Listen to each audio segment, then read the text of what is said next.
let's talk about doxing. You may have heard the federal government is going to will move at least to criminalise doxing after the details of a WhatsApp group involving hundreds of Jewish Australians were published online.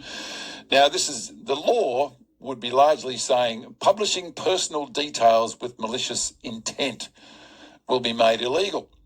Over the weekend, I also read the pretty distressing story of an Australian doctor who basically saying she follows her Hippocratic oath and wants to commit herself to medical ethics and ease human sufferings. So has devoted some of her spare time to advocacy for Palestinians and works with Doctors for Palestine. She's been doxed as well and has been subject to horrendous complaints as well as abusive letters and even a report to the medical watchdog for her advocacy. So it does go both ways. So the question is it possible to actually criminalise doxing, and what is it and how could you protect yourself? Well, our usual spokesperson on these kind of cyber matters is Professor Katina Michael. She comments regularly on the social implications of emerging technologies with a particular emphasis on privacy. So very pleased to welcome Katina Michael back to the radio for the first time in 2024. Good morning. Good morning, Nick. If you are a member of a WhatsApp group, and that seems to be what we're circling around here, is there any kind of implied privacy to your membership? We strongly advocate that people do read the privacy policies of the online social media platforms they engage with. TikTok, for example, does have a ban on doxing, but Facebook and X do not. Really? But, right. Yeah. But it would take someone like you to read through the whole thing that we just click on to discover that, I'd imagine. I'd imagine too. I don't think many users have time, but I think increasingly as we're seeing how online social media is being used, and particularly with the sensitivity of our personal information being leaked onto the internet, increasingly users are starting to consider these questions. So TikTok has a policy against doxing, but does that have any effect in the real world? I think there are measures that people can take online, and there are things like takedown notices that the E-Safety Commissioner have advocated since 2022, where people can be penalised for doing things like trying to humiliate people online or causing harm through malicious intent of disclosing personal information. But there are definitely actions that people can take on certain platforms, and takedown notices are enforced. If there is no enforcement policy, then I strongly advocate for users to collect and preserve the evidence against them.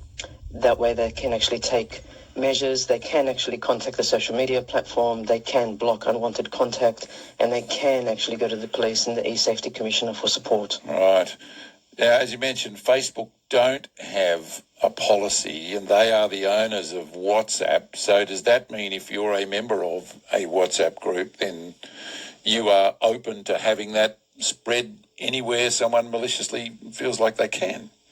Yes, indeed. The question here is, how did this happen in this particular context? Most recently on the 13th of February, where 600 individuals' names and vocations were leaked. Was there somebody who somehow found themselves into the private group on WhatsApp and then leaked the information? How was that process actually conducted is a mystery at the moment. I mean, you may need to ask your colleagues in the law department at the university this, but is it possible to write that into legislation to have some sort of effect on it? Certainly, in fact, many countries have gone that way, including Hong Kong, with very strong penalties to the extent of 5 years of jail and $129,000 of a fine. Singapore has talked about 6 months of jail and enforced fines for doxing up to $3,800.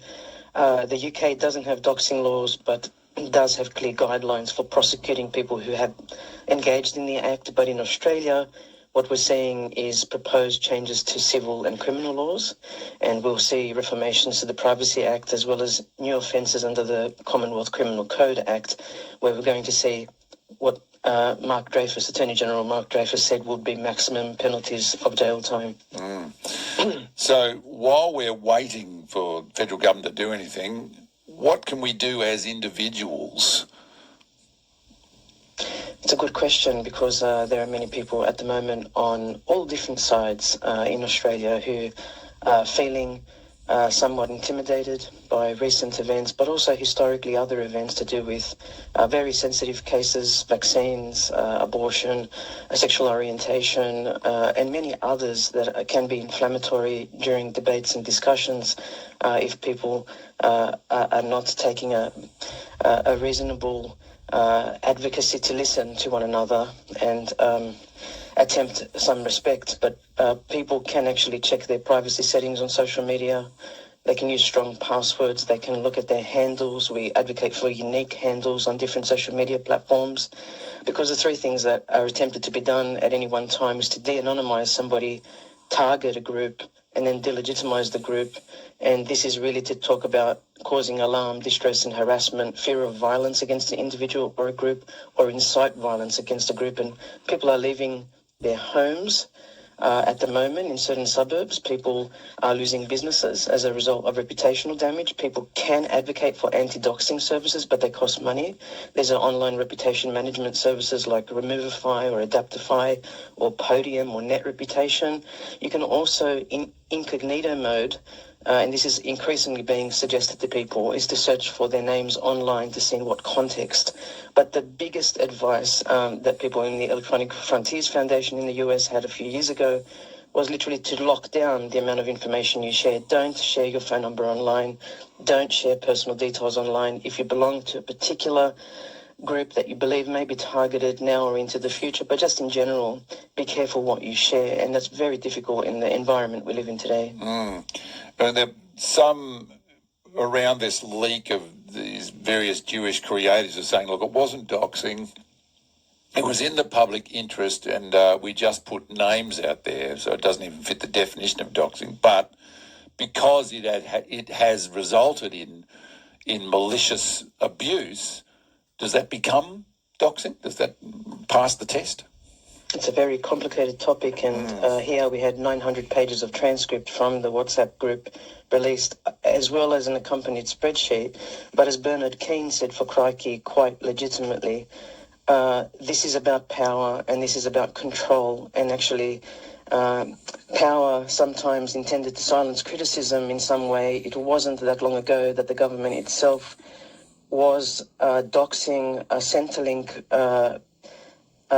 citizen of Australia, when she claimed during the Robodebt scandal that her personal information had been leaked as a result of her speaking out about a debt recovery notice that was not accurate. So we've got governments, for example, even in Hong Kong during protests, revealing the names of protesters, and then the protesters revealing the names of the police that were monitoring them. So we have this tit for tat, and it'll be like this. There's an asymmetry about who is in control and who is the victim and who is the perpetrator. It's very complex. And yet Hong Kong has a law about doxing as well, and yet the government's using it against its own citizens.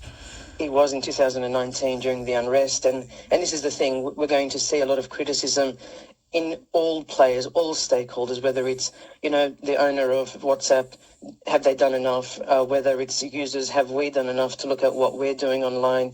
And whether it's the government who actually perpetrates their own laws, potentially.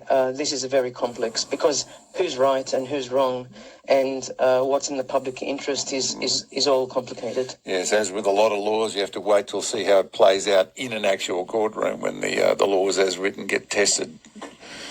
Yes, yes. Katina Michael, always great to talk to you. Thank you very much for joining us today. Thank you, Nick.